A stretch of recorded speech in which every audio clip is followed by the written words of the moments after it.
Okay, everyone, meeting called to order at 7:10. Please rise for the flag salute. I pledge allegiance to the flag of the United States of America and to the republic for which it stands, one nation, under God, indivisible, with liberty and justice for all. I'd like to also call for a moment of silence for Cindy Fusco's father, who has passed. Just bow your heads.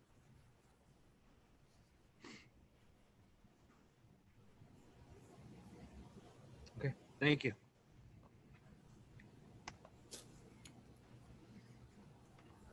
Open public meetings announcements. The New Jersey Public Meetings Law was enacted to ensure the right of the public to have advance notice and to attend the meetings of public bodies at which business affecting their interests is discussed or acted upon.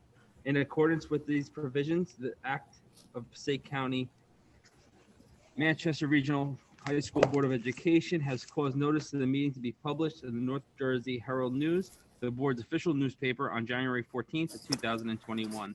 Notice of this meeting indicating date, time, and place were posted at public view and on all social media platforms within the Manchester Regional High School community. With the clerks of the municipalities of Haledon, North Haledon, and Prospect Park.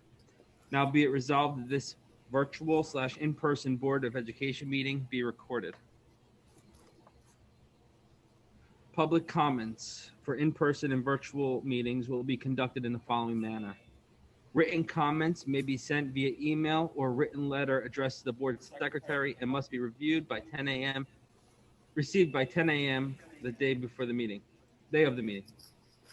In-person comments will be addressed and have a 3-minute cap.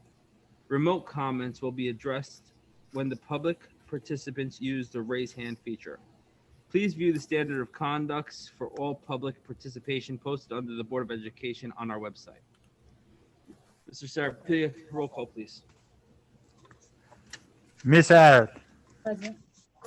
Miss Baez. Here. Mr. Barca. Here. Mr. DeMarco. Mr. Fisher. Here. Mrs. Fusco. Mr. Gonzalez. Here. Mr. Panzera. Here. And Mr. Vandermolen. Here. Okay, seeing there's no correspondence nor presentations, we will move to consideration of prior minutes. Someone move it? So move, John. I'll second. First by John, second by Ms. Baez. Roll call, please. Mr. Barca. Can we have a correction? Yes. Hello? Oh. Yeah. Yeah, I wanted to make a correction before we started the vote. Mm-hmm. Okay.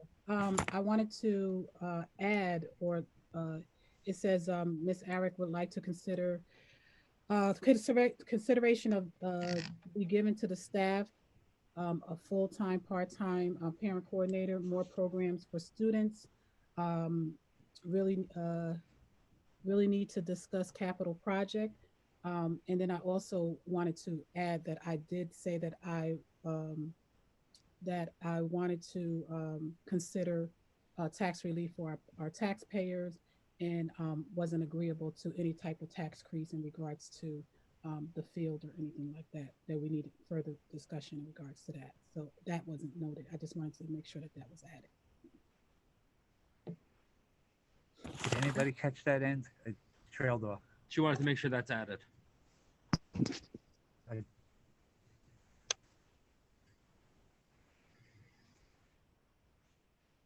Okay. There's a motion and a second on it. Oh, so I need a motion to amend that. Motion to amend, John. A second? Second by Hilton.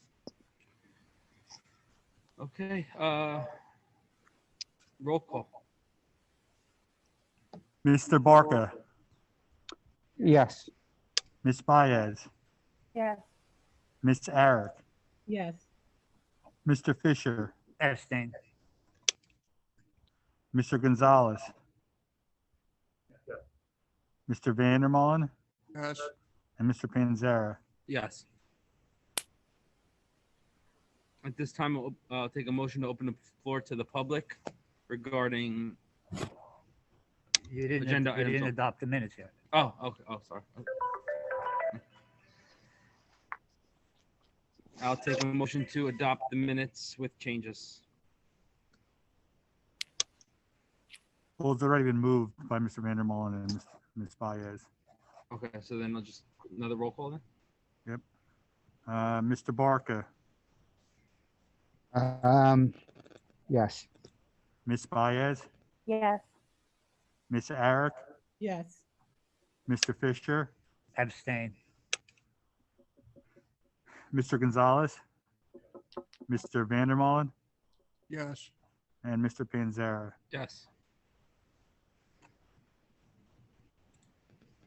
Okay, at this time, I'll take a motion to open the floor to the public regarding agenda items only. Moved by Hilton, second, I'll second. Ralph. Roll call, please. Yeah. No, we just do all in favor. Aye. Aye. Any opposed? None? Okay, if there anybody who'd like to make comments or questions regarding agenda items only, please use the raise hand feature.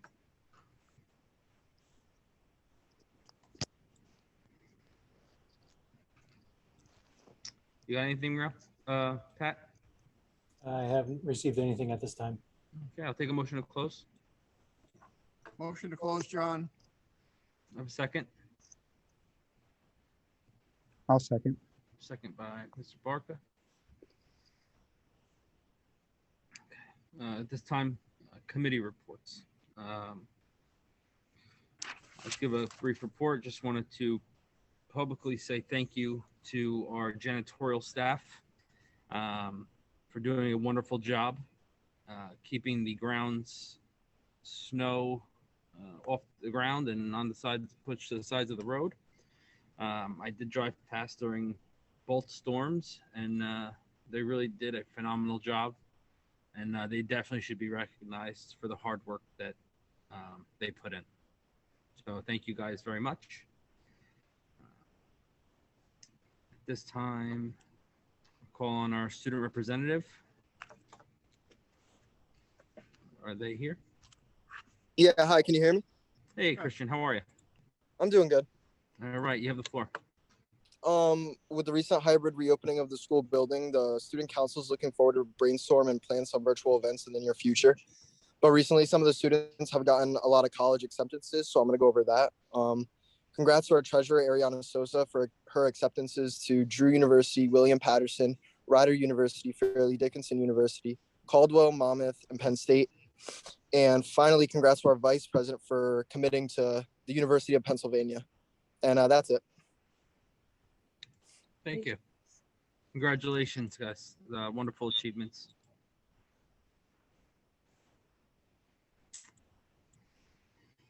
It moves on to the superintendent's report. Mr. Labisco. Thank you, Mr. Panzera, and welcome everybody. And Christian, that was wonderful news to hear. Thank you for starting us off that way, and welcome back to all our students. So I'll start with that exact sentiment. And this week we were able to get our first 3 days in of hybrid instruction, and it looks like the weather's going to cooperate once again for tomorrow to get our first full week in. And it's really, it's been wonderful. Just seeing the children in the halls, seeing them interact with our staff, and seeing those that really needed in-person instruction start to turn it back on and achieve academically. I was having a couple conversations with 2 separate faculty members about just that point, that there are students, as we know, that really need that in-person piece to be successful. And by having us in this hybrid mode, they're able to get that support that they need, both academically, socially, and emotionally. There's just something to be said for certain students that need that connection with their teacher to really invest in their studies. And we're seeing that in a very short amount of time. And I'm just hoping that it continues from that point. And just interacting with the students in the halls when they're in the cafeteria, when they're not eating, but they're coming into school or leaving, just seeing, a happiness. You know, they've been in quarantine, they've been in 10 months at home, and, you know, really restricted in a way that, you know, they're not used to. And just to have this option back, this independence, I think is really special for them.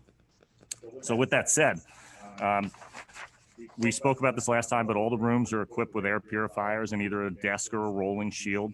And as the weather stabilizes and is consistent, we just know that students are going to continue to come back to Manchester for that hybrid piece. You know, we've been reaching out to students who have been struggling either academically or through attendance, and will continue to do so. But certainly, as you know, we have this weather cooperating, we want to continue to talk to those students who maybe haven't been consistent with their attendance or their academics that might benefit as a result of being in person, and see if they can come back. But we also know there's a lot on the table. You might have parents who had, you know, COVID loss, or are concerned about their children that aren't willing to have them come back yet. You might have children, you know, our students here having to care for their younger siblings because their parents need to go to work. All those things might prevent them from coming back. But I think it's prudent and important for us to make an effort to help those students who have struggled with the virtual piece, and to see if coming in person would benefit them. So that's certainly something we want to continue to do, and continue to reach out to those students that might benefit as a result of coming back. The investment in our students is an absolutely essential piece, and as we build our budget going forward, that's a focus we need to keep our eyes on. And, you know, with the pandemic, there are going to be effects that we're going to see initially, but there's going to be some that are going to be coming down the road. They're social, they're emotional, they're academic, and we need to keep that in mind. So when the building closed for almost a year, you know, meeting the needs of our students is a challenge, and it's going to continue to be one. But I know it's one that, you know, we're up for here in Manchester. We need to make sure that the learning environment is safe. We need to know that in-person and virtual instruction is there for our students. We need to know that and have social emotional supports for them, counseling, extracurriculars for them to socialize. And there's some freshmen that, you know, I was able to meet that were coming here for the very first time. And, you know, if you really wrap your head around that, that is a very powerful, powerful piece. They may not have been here, right? Because in the spring, maybe they didn't make a visit because of the pandemic last spring. And then they didn't come to campus yet because we were in virtual mode all the way up until March. So there's some kids coming here for the first time, and you can just see the excitement on them. But there's certainly more freshmen, I think, that would benefit from doing so. And let's not forget the seniors who have been out for 10 months of a very special, you know, point of their lives. This is when they start to really spread their wings and become independent. And they've, you know, potentially been stunted in that area, right? They haven't been able to come and go through those rites of passages that seniors have usually, you know, the opportunity to do. But you know, the administration here, the leadership in the building is capable of facilitating this. The staff has the capacity to make it happen, and really been connecting with the students, and will continue to do so either virtually or in person. We have students that are ready for it. We have communities that are excited. And if we come together, we can really support all of our students with what they need. So on that, I had sent you guys a little briefing on this, but I want to just tell the public as well the lengths that the building, both the administration and the teachers have been going to try to support our students. And, you know, I had a conversation with our new director at the Falcons Lounge, Miss Skura, and just talking about how they've had to adjust to the pandemic, and their hands are full. Even though they're doing it all virtually, they have been connecting with students, and they said a lot of them are freshmen that need the support of the Falcons Lounge. And let me just tell you how blessed we are to have the Falcons Lounge. What an opportunity and what a support for our students. But on top of the Falcons Lounge, there's wellness and response service teams that are supporting our students and staff. There's careful conversations that are organized by the building leadership to really stress restorative justice and discipline strategies that are there for support rather than punitive reasons. You have the Falcon Lounge that's providing professional counseling, ongoing mental health supports and programs that are offered. There's county supports that are brought in when necessary. The child study team has drop-in hours if students need it. The Falcons Lounge works with the SAC counselor to provide monthly themed programming. Our master schedule has built-in time for extra academic support for students, and our crisis team meets more frequently just to make sure that we're ahead of things that are going on. And there's a monthly Falcon Wellness newsletter that goes out with resources. And it's something that we're always monitoring, adjusting, and making sure that we have everything our students need. And I just wanted to make sure the public was aware of that, and that we're going to continue to reach out and support our entire student, academically, socially, and emotionally. And I think that's really important. Now, winter sports are coming to an end, that first season of winter sports, and the second season is about to begin for us, and that's that piece with wrestling and girls volleyball. Boys and girls basketball will be wrapping up, as well as bowling. Winter track has still been practicing and doing the best they can considering all the snow. So I just wanted to kind of give everyone an idea of what's been going on here. And as we transition from that purely virtual model to a hybrid model with students at home and here, that we're going to continue to try to reach out to students, get them what they need, whether it's at home or here, and really encourage students that could benefit from it to come back to school and reach out to them so that they get that social emotional piece and that connection that some of them really require. So, you know, to close things out, I want to echo what Mr. Panzera said, and that's condolences passed on to the Fusco family. I think, you know, there's a very difficult time for them. And also a thank you to Christian for speaking on behalf of the student population. So thank you very much. And, you know, I really look forward to the continued, good weather so we can continue to have children here and continue to build on a really nice start. So thank you. Tell you the weather, the temperature in here is actually very comfortable today too. So. Yeah, it's very nice, and it's consistent now. That's what we were looking for. So consistent weather, then we can consistently get the rooms where we want them. Gary, just a question. I was on a county leaders meeting from NJSBA earlier in the week, and obviously the topic of sports and how it was being handled and who's changing from all remote to hybrid. But Bob Morrison, who's the executive, he's a school board member, but also exec director of Arts Ed NJ, raised the issue of whether or not, in light of all of our emphasis on getting sports back going, are we being equal in getting our performing arts back up in person and running? And I don't mean just in the classroom for those that are here Sure. for specific classes, but some of our extracurriculars, especially Sure. band and, Yep. you know, I know there has to be more social distancing and, Sure. and everything, but I just want to make sure that, especially as the spring progresses, we may see relaxation in what our capacity can be, let's say, for hosting a function like a concert or a play. So I just want to make sure that we're constantly looking at that and reevaluating those both after school and during school performing arts activities to get them back in person.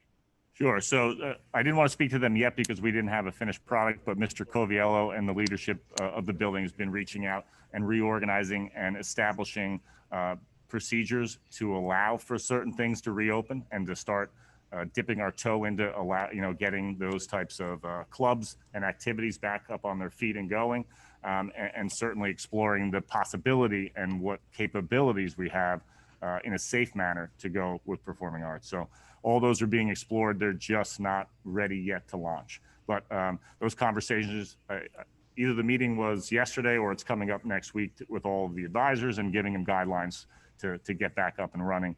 I know a lot of them have been doing virtual stuff, but making or providing the ability to do a safe, structured, in-person a little bit down the road. Good, thank you. Absolutely. Along with that is the governor's directive, I think, for loosening up some of the regulations in terms of numbers of people and events. So that's coming up, I think, later on. So that's also a concern and also a good thing. It's very encouraging. You know, it's really nice to see. And if we continue to utilize our safe structure, I think all those things are possible because the protocols are well established here and we're doing it the right way. We're not just opening up everything at once, taking it in the right manner and making sure safety is the number one priority and then going from there. But then if we can get kids these opportunities, I think they really need them. Yeah, I think John mentioned it. You're talking about the governor and coming out with more spectators can watch and so on and so forth. But unfortunately, the emphasis has been on sports, and clearly NJSIAA is a driving force behind that, and the athletes. And Yeah. what Bob Morrison, like I said, of Arts NJ, was just kind of trying to make the push of let's not leave our performing arts, students behind, and just concentrate on the sports. It's all important. It's all, obviously it's no longer STEM, it's STEAM, and the arts are important. So just as long as Agreed. we're looking at that. Thank you. Absolutely. It should be global. Agreed. Any other questions? Mrs. Serapilia, the floor is yours. Good evening, everyone. Mike.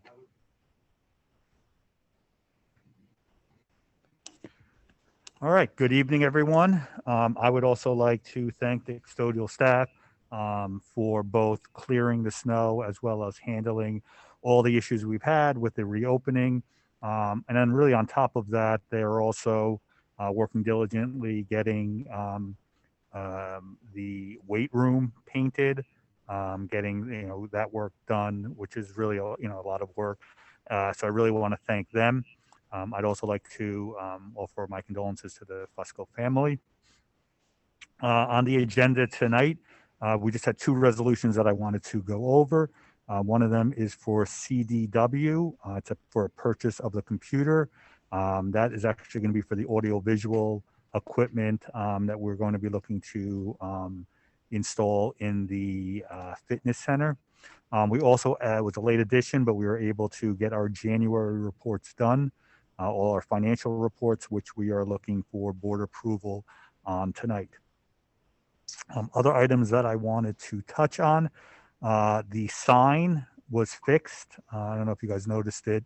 The lights were always on, so you might not have noticed it when you were driving here to board meetings, but during the day, the sign had been taken down to be repainted, so it's been put back up.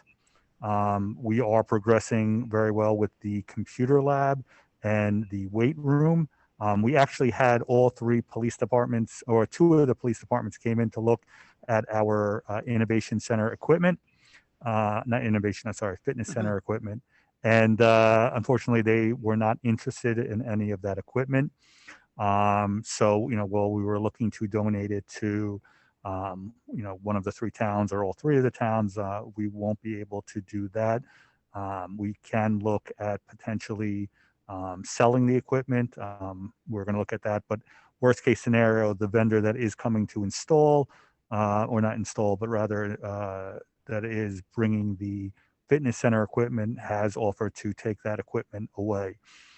So one way or the other, it will be out when the new equipment shows up. Myself and Mr. Labisco and the athletic director will be meeting tomorrow with the architect, as well as the engineer and a representative from the turf company, as discussed at the last board meeting, to look at the installation of a turf football field as part of the 2021-22 budget. So now on to the big things since our last board meeting. Number one, ESSER 2 money was released. ESSER 2 is basically the second round of CARES money. The Passaic County Manchester Regional School District received an allocation of $867,000, $55,000 of which has to go towards learning acceleration, $45,000 of which has to go to mental health supports and services. The allocation of that money, the use of that money, it can be used for all of the items that we've used in previously for CARES money, and with really a special emphasis, at least what we've been getting told from the county offices, on things like ventilation, which we're taking to be HVAC work, which we'll talk about in a little bit.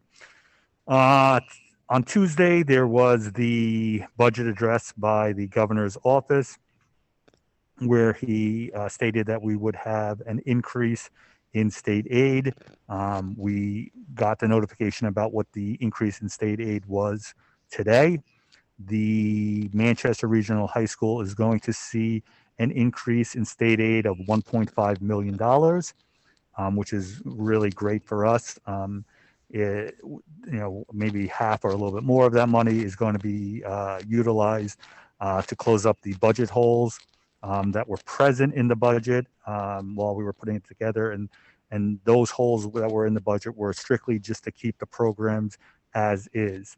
We spoke about the excess surplus. We were looking at utilizing that for the capital project that I just spoke about for the turf field.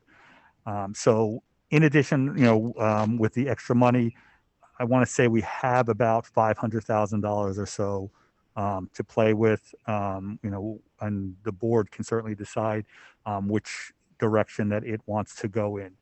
But what I wanted to also give the board an idea about, and I spoke about this in finance, in addition to getting the breakdown of the state aid, we also received the breakdown of taxes for the 3 towns.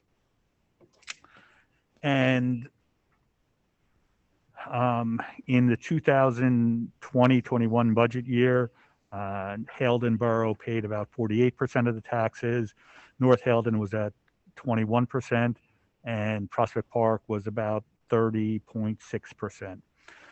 For the 21-22% share, Haledon has gone down about 1.5% percentage points. It's down to 47.25. North Haledon's at down to 20.6, and unfortunately, Prospect Park is up 1.5%. In addition, the values of the towns, Haledon and North Haledon, have gone up slightly, and Prospect Park has gone down slightly. So what does that all mean? If taxes, and again, what we spoke about was, we weren't looking to increase taxes with the additional state aid. We wouldn't have to. But if taxes did not increase at all, the taxes that we paid in 2021 were carried over into 21-22 with a 0 increase. On the average home, and again, these are just rough numbers, that were just put together today. I'm going to certainly need a little bit more time, but it's, kind of a back of the napkin kind of thing. Haledon is actually going to see a $48 decrease in their taxes. North Haledon would see a $21 decrease. And unfortunately, Prospect Park would see a $132 increase on the average assessed home. So again, that's with a Can't afford that. so again, and that has absolutely nothing to do with really anything that we have done. It's not something that it's unfortunate that this is the formula that is utilized here, and the formula takes into account elementary enrollment, regional enrollment, elementary percentages, regional equalized values, and then the wrinkle strictly for Manchester is that it's also based on 50% share of equalized value and 50% share of regional enrollment. So that's where we are at the next John, board. Yes. Just on the taxation real quickly. I know you wrote it on a napkin, as you say, but it's interesting that the value of Prospect Park went down, yet the taxes went up, and that doesn't make sense to me in a sense. I know there's so many things that go into that equation. You got to be a mathematician to figure that out, but it's interesting that came out that way. I agree with you. It's in part it's based on also the enrollments, which affects both sides of the equation. It affects the 50% share of equalized value is also factoring in the enrollment. Again, I haven't had a chance to go through it to see where the increases occurred.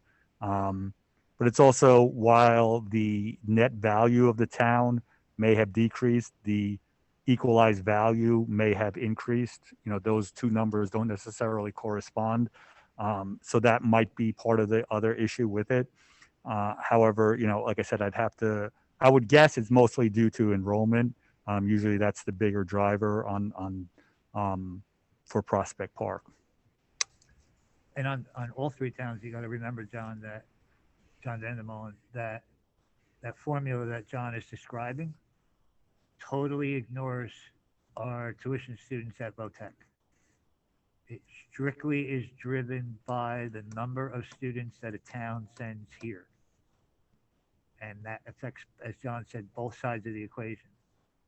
So if you have a small percentage of your students coming here versus your grammar school, then we get a smaller percentage of your tax base on the apportionment side, on the evaluation side, and then obviously on the student side.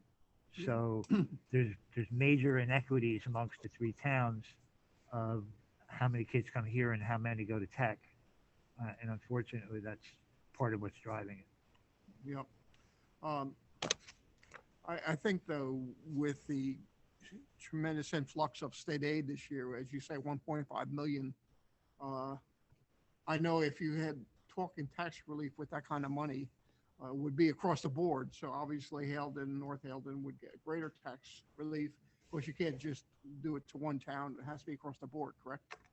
Correct. It's anything that would be a decrease in taxes would be split by that percentage amongst the three towns. So, if you said $100,000 in tax relief, 47,000 of it would go towards Haledon, 20,000 of it would go towards North Haledon, and 32,000 of it would go towards Prospect Park.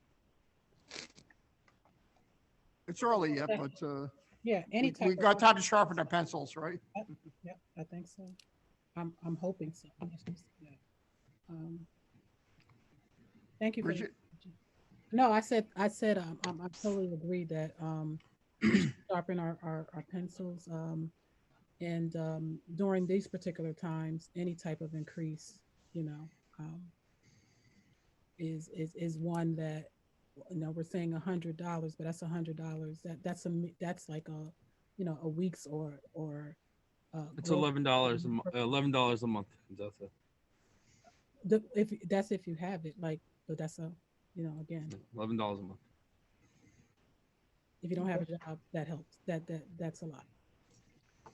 But again, it's early in the process, right, John? So we got time to look Well, at it, right? Well, it's not that early. I mean, unfortunately, at the next board meeting, we certainly have time to make changes on it. But at the next board meeting, we will be looking to approve a preliminary budget.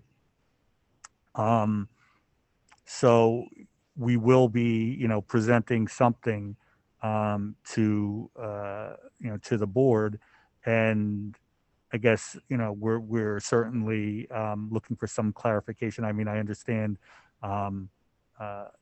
Prospect Park's point of view in regards to the taxes.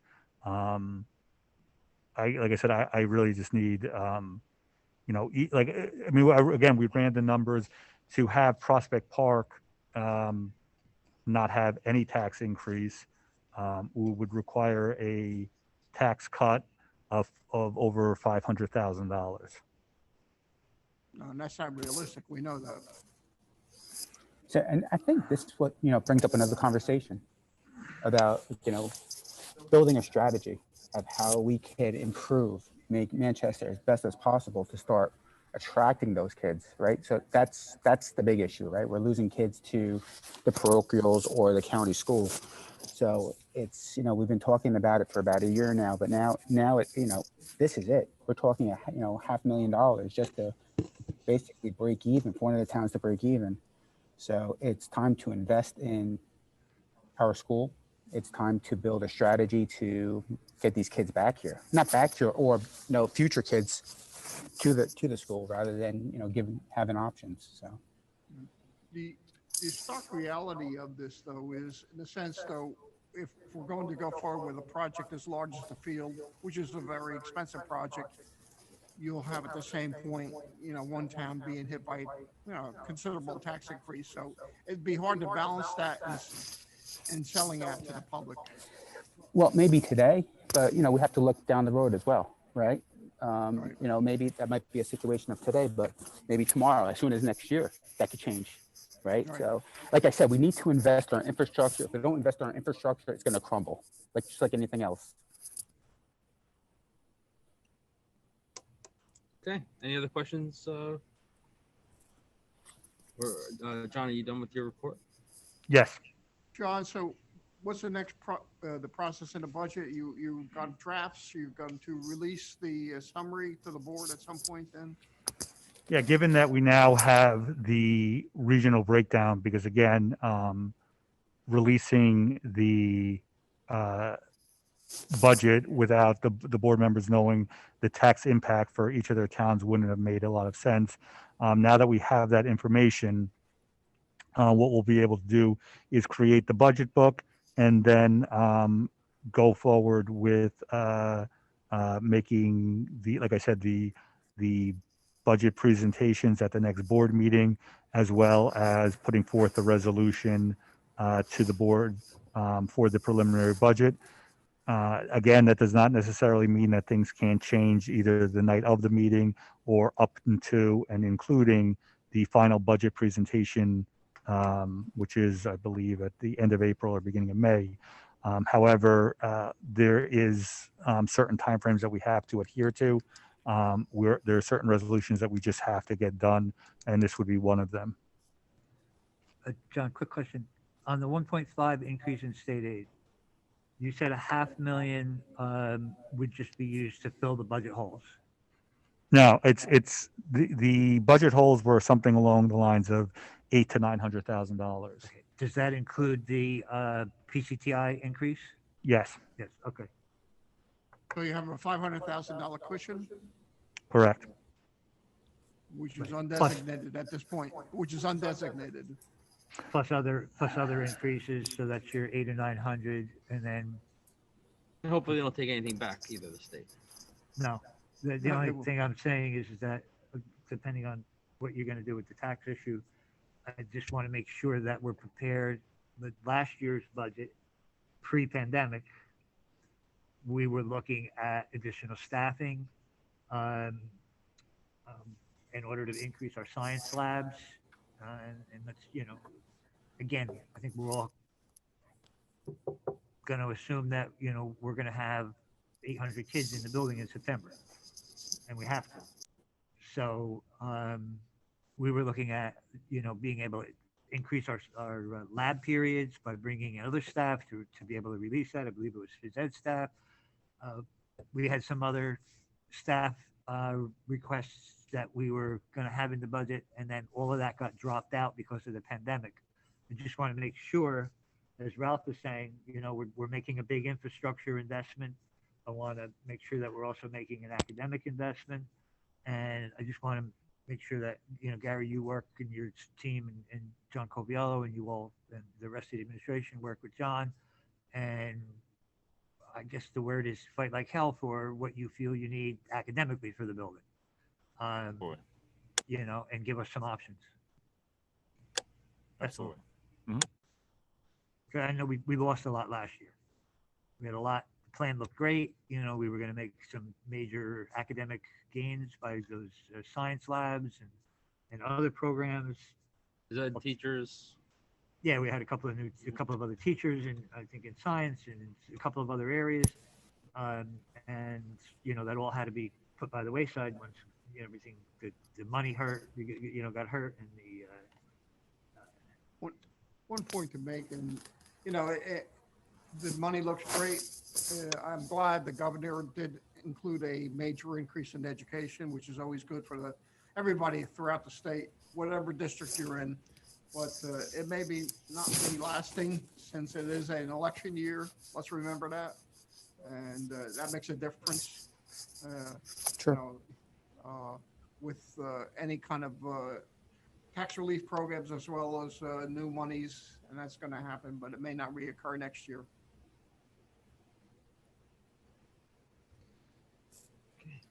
Anything else? Nope. Okay. Personnel report. Mr. Vandermolen. The Personnel Committee did not have a meeting, but there's some items under new business I would like to introduce.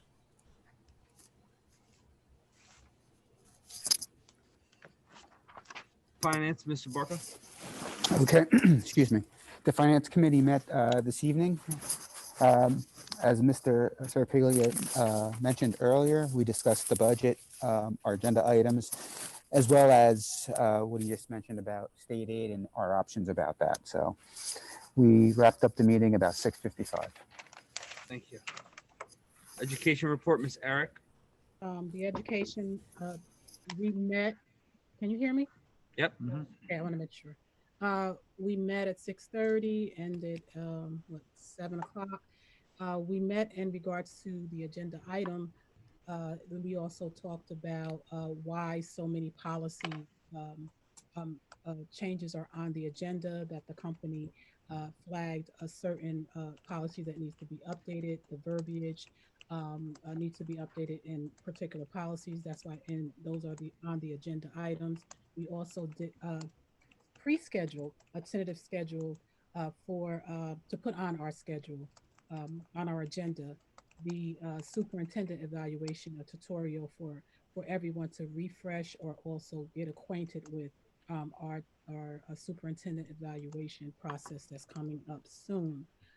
We also talked about our ESSA grant and our ESSA committees to which the superintendent will be looking into when did they meet, and some of the recommendations for our ESSA grant going forward.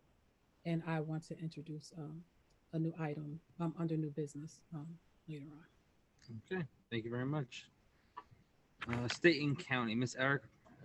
The floor again. The county is basically what Mr. Fisher reported, but we didn't officially meet, but the county is what Mr. Fisher reported as far as the new items. State. Have anything added? I'm sorry, Mr. Fisher. Is there anything else that we can add that we missed? Anything else you want to add about the county report? No. Thank you. Mr. Vandermolen, state report. Yeah, just one item. The Standing Committee, the Legislative Committee of New Jersey School Boards will meet the March 6th. I'll be part of that. And one of the guests will be Assemblyman Gopal, I believe his name is. And he'll be a guest of ours, and the meeting will be remotely held. Thank you. Okay, moving on. Will someone like to move personnel? Sorry. Mr. Barker, would you like to move personnel? Mr. Vandermolen, would you like to move personnel? I'd love Mr. Barker. Take a pick. Take a pick. I'm off today. All right. I'd like to move items 7.1 to 7.3. Second. I'll second it. Second, Mr. Barker. Roll call, please. Questions? Roll call. Miss Eric, Yes. Mr. Vandermolen, Yes. Mr. Gonzalez, Mr. Fisher, Yes. Miss Baez, Yeah. Mr. Barca, Yes. and Mr. Panzera. Yes. Education, Mr. Barker, would you like to move it? Oh my gosh, Miss Eric. I don't know why I'm Miss Eric, would you like to move education? Ralph, you're the co-chair of everything. Hey, Yeah, that's it. Ralph? Move, education 8.1 through 8.8. I have a second. I'll second. Second, Mr. Hilton. Roll call, please. Baez. It was Ms. Baez. I heard Hilton first, and then I heard Ms. Baez. So. Questions? Yeah, just a comment on, hang on a second, 8.6, which is the actually bylaws update. And Gary, I gave you the copy. What page is that? Page 11. Okay, page 11. Page 11. Page 11 of that. in the committee, we talked about what happened with the California School Board and their non-confidential executive session and the issues that it caused. And the bylaws, the state gives us the option of, instead of just having an executive session at a meeting like tonight and putting the audience into a waiting room, of actually going to a second link. And I recommended to the committee that we consider that for the future. I don't think any member on this board would make the stupid comments like the people in California did that would cause us an issue. But I'm just concerned about the confidentiality of our staff and our students. And I just think for everybody's protection, the board, the administration, the staff, the students, the community, even the other people that are, the audience that is on there, there's no risk of there being any quote open mic issues. So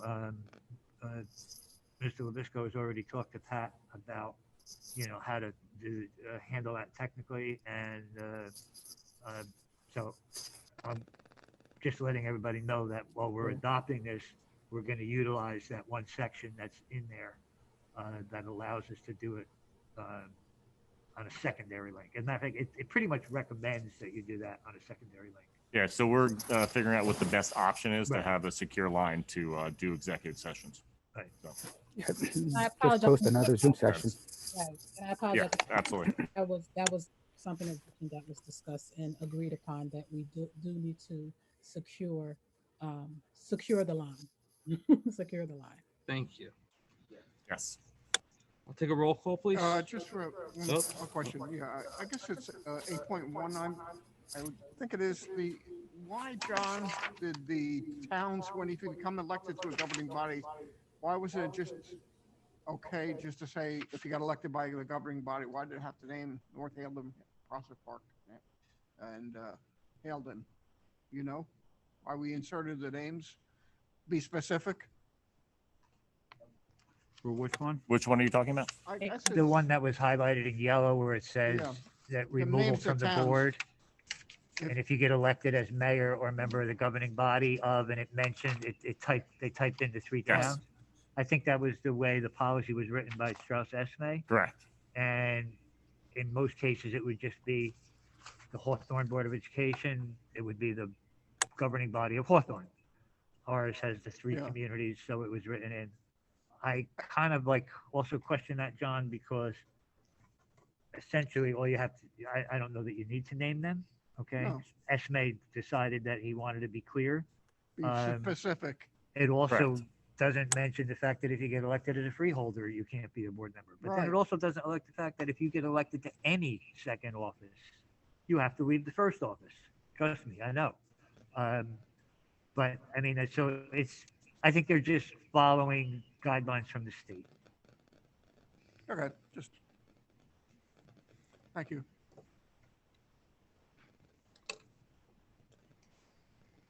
Any other questions? Take a roll call, please. Mr. Barca, Yes. Ms. Baez, Yes. Ms. Arick, Yes. Mr. Fisher, Yes. Mr. Gonzalez, Mr. Vandermolen, Yes. and Mr. Panzera. Yes. Last but not least, finance, Mr. Barker. Okay, let's, I'd like to move 9.1 through 9.9. I have a second. Second, yeah. Second, Mr. Fisher. Any questions? Roll call, please. Ms. Arick, Yes on everything, abstain from 9.1. Mr. Vandermolen, Yes. Mr. Gonzalez, Mr. Fisher, Yes. Ms. Baez, Yes. Mr. Barca, Yes. and Mr. Panzera. Yes. Okay, moving along, new and old business. Yes, we said in jest last meeting about the condition of the Falcon Drive. And is it worth maybe considering selling it to the borough of Haledon? Are we serious about that? Because I'll tell you, that road is in terrible shape. I don't see how we're going to fix that up, and maybe it would be worthwhile considering something like that, not being in jest. I think before we sell anything, I think we should maybe speak to maybe Brain and see if they'll help us out in some way or form, in maybe milling and paving, or if they, a donation and maybe redoing it, and we do something in return on, this sign or something on the road saying this road was donated by, or something like that. I think that'd be, we should look down those alleys of donations or something like that before we think about selling. Once you sell, you don't really get back when it comes to that stuff. Yeah, I'm not sure Brain would donate that kind of a project, but it'd be worth looking into. Maybe they'll donate the asphalt, and somebody else, half the battle. I don't know if that's possible, but And I know it's still February and it may sound early, but I think we're we're ready, even if we got to put a couple thousand into we got to fill Yeah. potholes. It's Yeah, yeah. terrible. I came up there tonight and I was, Yeah, you're gonna break an Off-roading. axle. Yeah. We've got a quote to do some of the potholes. Obviously with the snow, it was not something that we could do. It's one of those things where when you put down the asphalt, if there's still going to be plowing, there's a potential for it to be torn up. Yeah. You usually like to do it a little bit, when the snow's stopped. But we do have a quote for that. So I think once we're sort of maybe 2 or 3 weeks from now, when it's springtime. do you think we could temporarily just fill it with gravel? I was just gonna say that. Well, I could look to have the guys do it, to be honest with you. So we could look to even do if we got a load, if we got Brain to give us a load of stone in the back that we could just, even if we had to put it in every day or a couple of days. But I mean, Just to pack it in. Nasty holes. there's some Grand Oh, yeah. Canyons back there. I think they're building a new quarry. And- Yeah. Drive. And it's not bad during the day, but coming up at night. Well, I know it's part of one of the capital projects, John. I think you mentioned last week. It's in there, but it's very, very expensive. Mm-hmm. Well, to redo the entire driveway and parking lot is extremely expensive. What we've looked at doing in the past is either those, like we said, filling in the potholes or cutting out a certain portion and just redoing that. I'd like to, in new business, also thank Manchester Regional High School for helping out Prospect Park and assisting us with our residents parking in the parking lot for the snow removal. It was greatly appreciated, and it was an excellent example of the community and the school working together to help out with our needs. I also would like to thank the superintendent and the school for allowing Prospect Park to notify our Manchester Regional High School parents and students about, and it also inviting you to our Black History Month virtual celebration that will be held on Saturday, February 27th at 12 noon. You can find the information on our Prospect Park website, Facebook, and also our Manchester Regional High School Facebook page. And then also I wanted to also thank the superintendent for allowing Prospect Park to advertise their acceptance of applications for our youth advisory board for 7th through 12th graders. This youth advisory board is accepting individuals from throughout Passaic County. So that is North Haledon, Hawthorne. Is Hawthorne Bergen or Passaic? Throughout the county, applicants that would like to sit on our youth committee. It's an excellent opportunity for our high schoolers to get their municipal chops, if you will, and in doing community service and learning more about the community and helping out in the community. And again, the flyer is out, the application. You can click on the website, and also we have it on Manchester Facebook page. that's an opportunity for our youth in our Manchester school. And then last but not least, in the spirit of, I like to also revisit the Manchester Regional Family and Community Engagement Committee. This is an excellent time. As Mr. Barker said, you know, we need to start getting our hands around and getting the community and everybody involved in bringing Manchester to a place where the community and the students are willing to come here. And we're not losing students. And I think a vital part of that is having a family and community engagement committee, which will take care of helping us with our ESSA committee, our action team, our reopening. We'll have staff, community, parents, and students working on one committee and helping us with all, you know, areas that to help out our students in their educational endeavors. So I would like to, you know, revisit that and having our family and community engagement committee. Sure, about how it would go about creating a committee. How, Jeff, you probably know best. How would a committee be formed for something like that?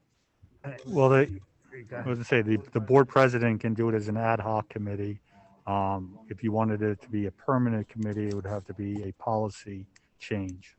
But the board president has the authority to create an ad hoc committee if they so choose. Whenever Bridget talks, I have a very hard time hearing her, so I'm going to just kind of reply to what I think I heard. The committee she's describing is not a board committee. Okay, she's talking about a committee, like a school committee, that's could have a board member. It's going to have administrators. It's going to have staff people. It's going to have community members. It's going to have parents. It's essentially similar to the committee that we discussed in the education committee, which is the title committee. Mm-hmm. Right. That's which is essentially a a parent slash administration staff community committee. So it's not really a board committee the way she's describing its function. So I think that's more of something that, and essentially, because we talked about this in the education committee, that the titles, Title I and Title, they all have certain requirements for having community engagement. And there's a whole chart, Bridget had it up on the screen in the committee, of for each title, and then you got your titles and your top categories and your stakeholders going down the left of, teachers to parents and everybody in between, and which title requires to have teachers or which it may not require to have teachers, and so on and so forth. And we kind of agreed that rather than have a Title I committee and a Title II committee and a Title IV committee and a Title VI committee, we'd have a title committee and just include every category on that committee. That sounds like this committee that she would be talking about. But going back to a Title I, is that like, wouldn't that be, isn't that more of an administrative role handling that kind of the title? It is, but you're required to have parent meetings. It's required to have it, right. Right. You're required to have advertised parent meetings that the administration and sessions with. No, I totally understand that piece, but the administration should manage that, not the. Absolutely. And then it's not a board committee. Absolutely. Correct. That's more of the administration, and we right. probably should not get involved with that because. No. But I think. No, but here's the thing: we create committees. These little whether it's reopening, whether it's whatever. These committee, this standing committee. Would be readily available to address, like even if we're talking about turfing the field, even if we need a survey on, we like surveys here, but even if we need to get information or feedback, and then title also has an evaluation piece where the committee is supposed to evaluate. And the committees, consist of those individuals, whether the programming, whether the money is being spent on, and whether the achievement, these programs are successful in the child. But is that the committee's role, or is that like an audit is more of a government role? It's a committee role. If you look under ESSA, it's a committee role. It's something that they have feedback provided from the public. Yeah, I totally Technically- understand that, but we would carve out that piece for parent or family engagement, and maybe that piece could have a committee. But the overall title, I don't know. I question that. I'm not too. I think we're teetering on a gray line in the Yeah. fact of public as well. I mean, this is just me thinking, because if we're getting if we're going out to the public to get information to bring it back to the board, that's out of our. No, it's not going out to, it's your standing committee that you would get feedback and recommendations from the actual committee. That, of course, the Right, superintendent- but what I'm saying is that as a board member, we're not allowed to take information from the public and bring it to the board. The information has to go from the public to the principal or the superintendent, and then he has to bring that to us. Bridget, are you advocating for a standing committee or ad hoc committee? it can be an ad hoc committee. It's a committee that, again, that I think that we need, especially in transitioning into from virtual to whatever. What about the PTSA? Or, Well, we have both a reopening committee and we have the restart committee, and we have the pandemic response committee. Those do include all stakeholders. As we know, we have board members on the restart committee, and I believe there will be another meeting coming up soon. But the pandemic response team is stakeholders in the building, and they are responding to how that plan is playing out. What we're talking about here for the titles do have feedback pieces. I'm going to look at the current structure, and that's what we talked about in the education committee. So let's find out what the current structure and how they're organizing it right now under Ms. Dorn and Ms. Brogan, who are responsible for those titles. So let me get that information of how they're currently meeting. And the one thing we talked about in the education committee was for those feedbacks, could they all be handled under one umbrella or not for getting feedback from the public? And that's what I'm going to find out, whether they're meeting separately or together. So I think that's where we are right now, correct? Yeah, I think if I understand Bridget's request tonight, and also thinking back to her request last year for the formation of a similar committee, is that it would take that to another level, and it wouldn't just relate to the titles. It would relate to the entire academic program. Am I correct, Bridget?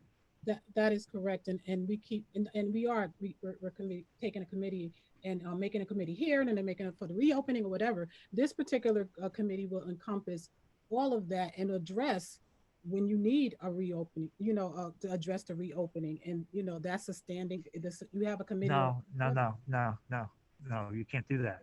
No, the reopening committee is a specific requirement from the state. Correct. The state mandated it. That's specific to reopening. This new committee could not have any standing over, well, you need a reopening committee, you don't need a reopening committee.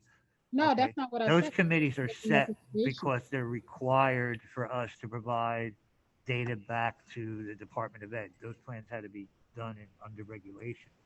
You're talking about just a generic, I think you called it Family and Community Engagement Committee. It's worth looking at. We got to be careful because it's not a board committee. I think it's more of an administrative function. Yeah, can we have like Right. can we get like the PTS? Was it PTSI? Can't they do something like that?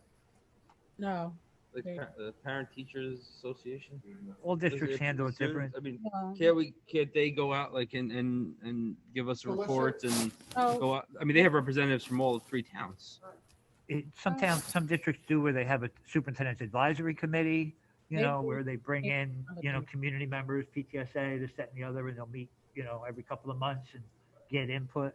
I know Gary's Like round tables, correct. Right. Gary's in a really good position because of his entry plan.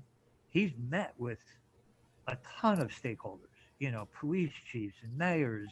Well, some mayors, some haven't been able to find time in their day.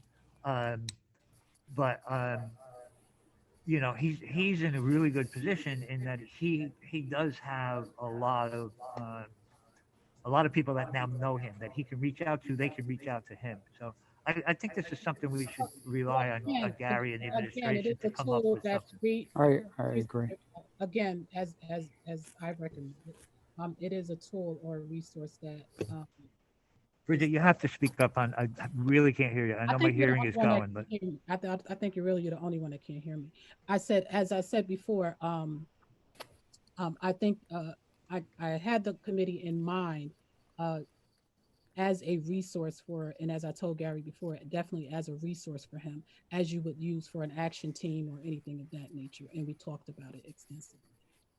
So it wasn't Mhm. just to control or to put this in here and there. It definitely is a resource tool that um, if we talk about, if we think about action teams in the spirit of that, that definitely does give Gary a tool to connect the community, the school, and the students and parents together. I think Mr. Labisco, if you want to figure out how you want to I think Mrs. Bias. create that, some if you see needed that type of some type of Well, certainly community. roundtables and things like this are all things I'm considering, going forward once I'm done meeting with all the folks. Right now, actually, we're about to start meeting with faculty of all kind. So my next step now, as I finish the leadership in the building and the association leadership, is teachers, cafeteria, janitor, all the folks here that are working, and I have a cross section of them. We have great volunteer, a good number of volunteers, so I'm going to meet with them next. And then we're going to get to the parents and the students. So I'm excited. We're going right down the line. And just as we're saying, that's a nice cross section of everyone. And then going forward, I'll see, what type of feedback, consistently would be needed. In the past, I've used roundtables, which are always a nice way. And you have them pre-announced, and there are times that I can talk to the public about things. So That's great. Certainly. Would it be possible to, because, just to get a little bit more clarity on what Ms. Eric is trying to propose, I've heard this a couple of times now, would it be possible to have like a proposal presented, being that, Valdo is, I'm sorry, Mr. Pancera. No, you call me Val, that's fine. Okay. Being that you are able to designate it as an ad hoc committee or, just to get a little bit more clarity, I think that would be good, I think we need a structure, and we need Yeah. to actually see a structure of how and what it would be, like write it out, put it down, exactly what the roles and what that committee would be in charge of. Because right now, I mean, we have we have a list of what our standing committees are and what they education goes under community. Education is community relations, public relations, policy, and education. Personnel is the personnel, negotiation, and athletics. Financing is building and grounds, cafeteria, finance, and transportation. So there are, under education, you do have public relations and community relations, and I mean, so we do need to, if we're going to create something, we have to see a structure. Right, and it could be possible that I know that these committees are set up this way, but for education, there's a lot put in there, and many times we focus in our committee meetings, we focus on the education portion, and we really don't have time to speak about the community at the community level. So perhaps it needs to be on its own. That's why I think to Ms. Eric's point, it's a good idea to just write down a proposal, and then we can look at it. Right. And listen, just because it's on, just because you guys have to meet just once a month, you could meet and call for an education meeting technically for another, at another time or a longer time or something like that as well. For the sole purpose of community relations or something of that nature. Right. Yeah. other new business or old business? Anything else? Yeah, if anybody, I think everybody here at the meeting has the Mm. flyer for the PTSA. Right. Just highly recommend the yard. The food is excellent. It's a fun place too. And they have, it's another month away. It's actually the day after my birthday, so I'm hoping that the weather's nice. The outside is gorgeous. They've got a big area in the back that's sodded and tented and heated. And if not, do takeout, because I do that quite a bit myself. But just to encourage everybody, I'm hoping that this is, I know the link got sent to us, but I'm hoping that this is up on like our Facebook page and that the flyer is printable off of there. It is, and then we'll be PTSA. sending it again. Mhm. And I know there's like Manchester Alumni has a Facebook page and a couple of different. So it reminded PTSA to make sure that they get that out there. I know I've been passing flyers out left and right around Will town. do. I have Um, also shared it in the Helden Facebook community pages. Perfect, great. 15% of the town will go to PTSA. Yep. Yeah. Excellent.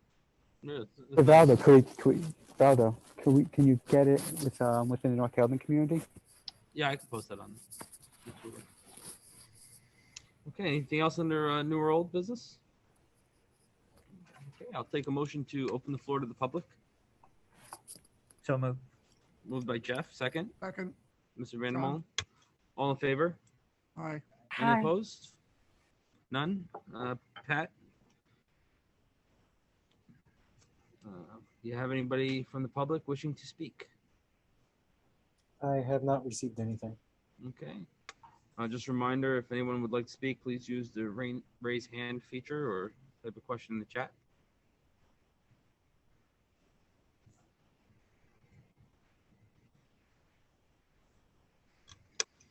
Okay. Anything yet? Nothing as of yet. Okay. I'll take a motion to close the floor. So moved. Second. Second, All in favor? aye. Aye. Aye. Anything under executive sessions? No? Okay. Move we adjourn. Motion adjourned. Mr. Fisher, all in favor? Aye. Aye. Meeting adjourned 8:21. Have a great night, Thank you, everybody. everybody. Good night, everyone. Good night. Take care.